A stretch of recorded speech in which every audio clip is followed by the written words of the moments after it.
Bonsoir, bienvenue dans cette édition d'Info Soirée, voici les titres. Après avoir reçu une première balle, Bavish Rosson a continué à s'en prendre à son fils avec un sabre. Déclaration du policier qui a ouvert le feu sur cet homme de 22 ans, le point dans cette édition. Parallèlement, la famille de Bavish Rosson crie sa colère. Les policiers auraient dû agir autrement, s'insurgent ses proches. Métro Express, le service gratuit sera prolongé jusqu'au 10 janvier. Les Ami Cards pour les paiements seront en vente dès demain pour les adultes dans les 7 stations du métro. L'entreprise de la fonction publique ce 3 janvier, 7 fonctionnaires sur 10 ont repris le travail ce matin. Musique, la star internationale Rude Boy sera sur scène demain soir pour la 3e édition de l'Afrobeat Festival. Nous démarrons cette édition avec ce drame à Bord-Cascade, Henrietta, hier soir. Bavish Rosson a été abattu par un policier. Il a reçu 3 balles au cou, à l'abdomen et à la poitrine. C'est ce qu'a révélé l'autopsie pratiquée aujourd'hui par le docteur Sudesh Kumar Gangadin. Le policier qui a fait feu sur cet homme de 22 ans a consigné sa version des faits au poste de police de Vakwa. Selon lui, le suspect a continué à s'en prendre à son fils alors qu'il avait déjà reçu une première balle. Il lui a sonné des coups de sabre à la tête. Le policier a donc tiré encore 2 fois pour permettre à l'épouse et aux 2 enfants de se mettre à l'abri. Le point avec Shehzad Jadouf. Les policiers sont arrivés sur les lieux à 19h30 et ont rencontré le frère de Bavish Rosson. Ce dernier a refusé l'accès aux policiers qui ont dû faire usage de la force. Toutes les portes et fenêtres étaient verrouillées. Les agents de l'Emergency Response Service n'ont ainsi pu pénétrer dans la maison. Et ils assistaient à toute la scène à travers une fenêtre. Ils aperçoivent Bavish Rosson, sabre à la main, qui s'acharne sur sa femme et ses 2 enfants, des garçons de 1 et 4 ans. Cet homme de 22 ans menace de s'en prendre à l'aîné de ses 2 fils et lui met le sabre sous la gorge. Les policiers brisent alors plusieurs panneaux de vitres et font même usage d'une bombe lacrymogène. Mais la présence policière n'a pas découragé le suspect. Le policier enlève alors son pistolet de l'étui, il tire un premier coup. Bavish Rosson est touché à l'abdomen, mais il est hors de lui et continue à s'acharner sur son fils et son épouse. Le policier tire encore 2 coups de feu, touchant cette fois le suspect à la poitrine et au cou. Toujours dans cette même affaire, le frère de Bavish Rosson a été arrêté pour non-assistance à personne en danger. Et du côté des proches de Bavish Rosson, c'est l'incompréhension. La police n'aurait pas dû agir de cette façon, explique sa tante maternelle, Vina. Elle s'est confiée à Mima Omir. Mon frère, ses enfants, ça. C'est qu'il n'est arrivé, nous pas trouver, nous pas connaître. Mais seulement, nous trouvons ça fait injuste. La police n'a pas gagné droit de donner du monde coup de balle.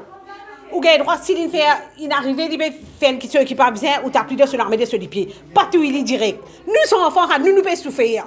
La police n'a pas gagné droit de faire des affaires comme ça. Hein, ça quand tu coups de balle, ça quand tu coups de 10 ans là, qui fait?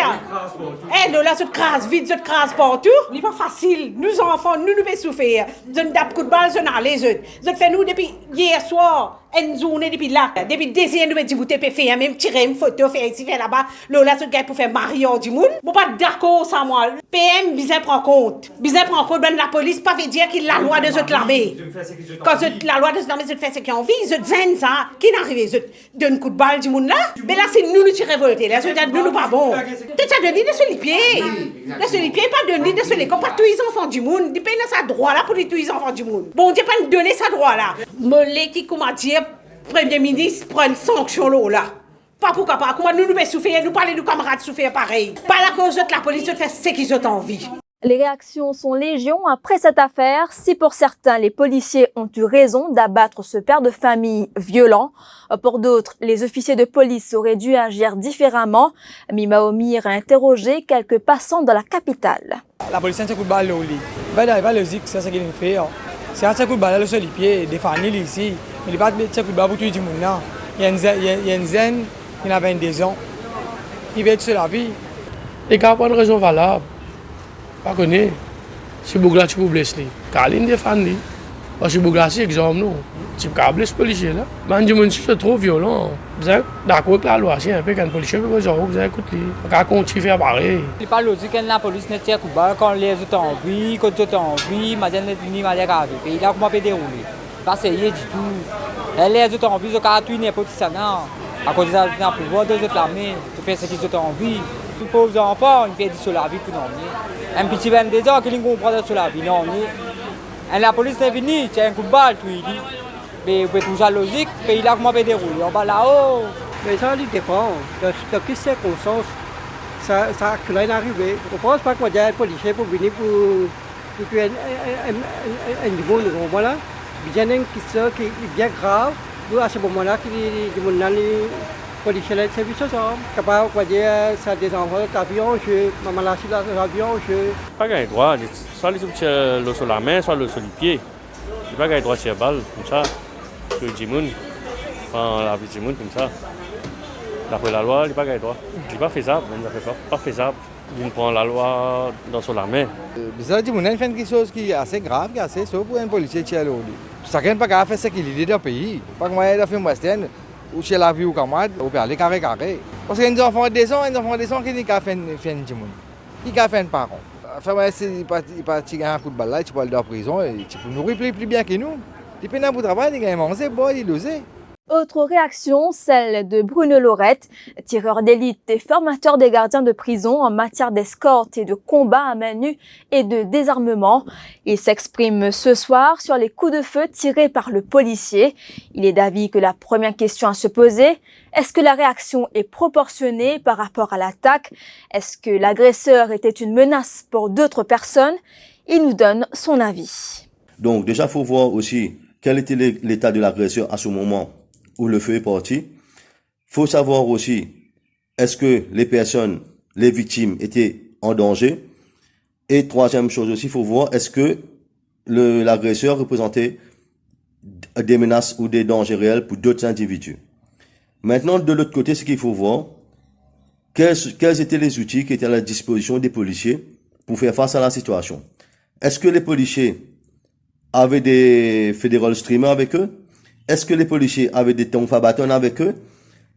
Est-ce que les policiers étaient armés d'autres outils qui auraient pu laisser de côté l'arme à feu comme dernier recours? Donc, faut juste trouver l'équilibre entre le tout, parce que ça peut être perçu des deux côtés. Parce que ce que nous dit la loi de la self-défense, c'est que la défense doit être proportionnelle à l'attaque. Unless there's escalation. Mais escalation, faut voir aussi, est-ce que la personne était armée d'un arme à feu? Donc, si une autre personne est armée d'une arme à feu, I go on an aim shot. Mais si la personne n'est pas armée d'un arme à feu, donc ce que je dois faire logiquement, c'est un tir de sommation, one la personne, et puis lui tirer. Mais il y a des postures aussi, quand je vais tirer, que je dois adopter pour ne pas viser the upper part. Là où il y a des vital organs. Je dois pouvoir viser des joints, donc la paume de la main, l'épaule et la clavicule, les genoux, aussi au niveau du bassin. Donc, qui va éviter tout contact avec les vital organs, parce que le but d'un policier, ce n'est pas de tuer, mais de maîtriser une situation. Faut tout prendre en considération, parce que, en fonction des informations que nous avons, ça peut être perçu comme un self-défense, mais aussi comme un homicide. Avec 2 balles au cœur et un au cou, c'est un cas d'homicide. Il n'y a pas de la self-défense, parce que on a visé que des vital organs. Donc le cœur et le cou. La suite après la pub.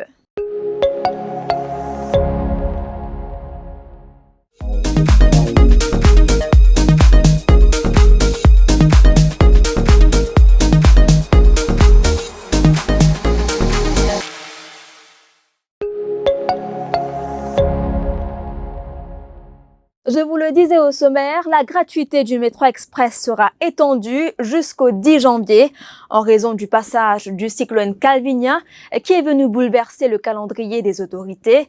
Cette annonce a été faite ce matin par le ministre du Transport, Alain Ganou, lors d'une conférence de presse. Ainsi, c'est à partir de vendredi prochain que le service du métro express sera payant. Par ailleurs, des ME-Cards pour effectuer des paiements seront en vente dès demain pour les adultes dans les 7 stations du métro. Après le mauvais temps qui vient de prévaloir, le 30 et le 31 décembre dernier, cyclone, comme on tout connaît, le plan qui nous met en place finit bouleversé et nous Free Passenger Service finit perturbé.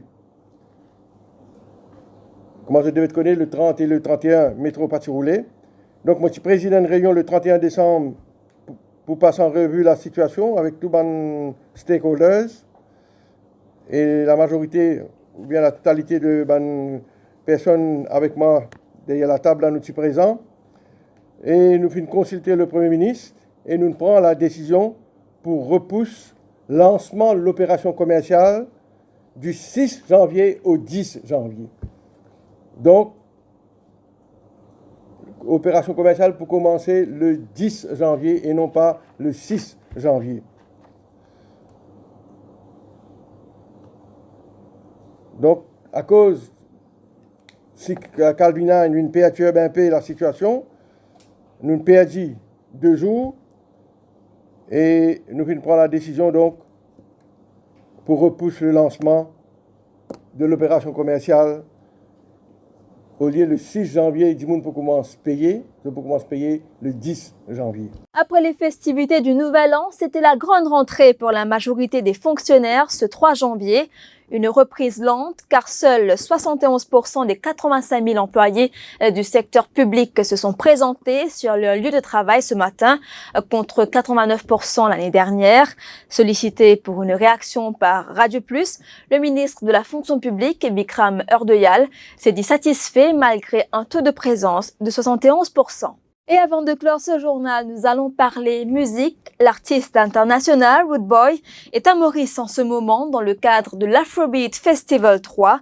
Il a été présenté à la presse cet après-midi à Yam Yam Porky à Sainte-Croix. Le chanteur a expliqué qu'il a repéré des endroits à Maurice où il pourrait tourner une vidéo, mais faute de temps, il ne pourra pas le faire, mais il compte revenir et pourquoi pas faire des featuring avec des artistes mauriciens. Il nous parle dans cet entretien qu'il a accordé à Jean-Luc Émile de ses débuts dans la chorale de l'église jusqu'à devenir artiste international et il compte en tout cas continuer en si bon chemin. Et concernant une réunification des P-Square, ce n'est pas d'actualité, il ne souhaite pas s'étendre sur la question. C'est une affaire familiale.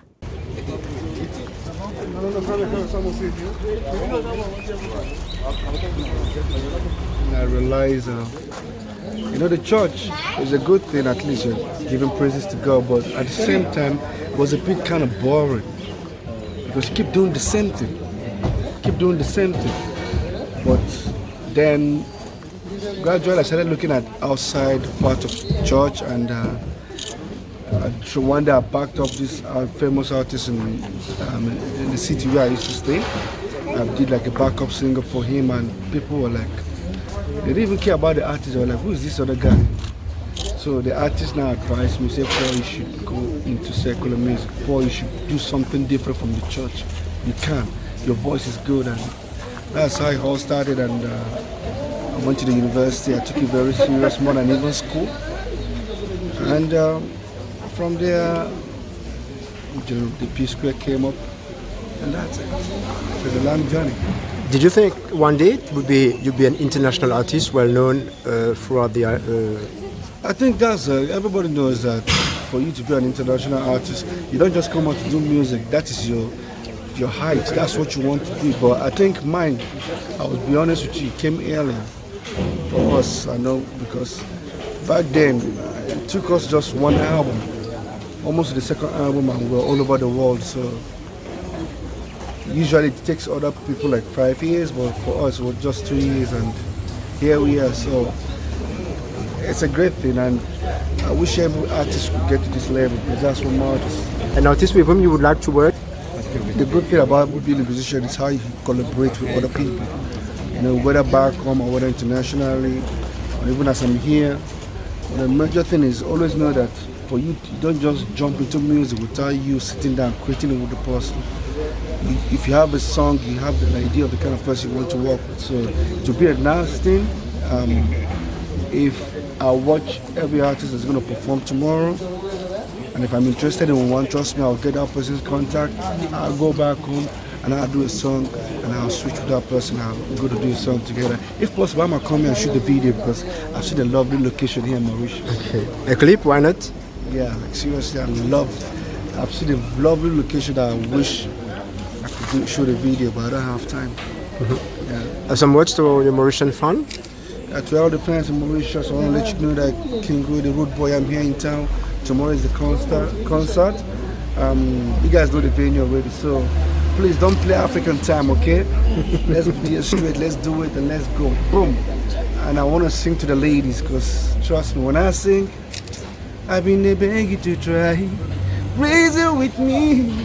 If I no get today, I go get on tomorrow.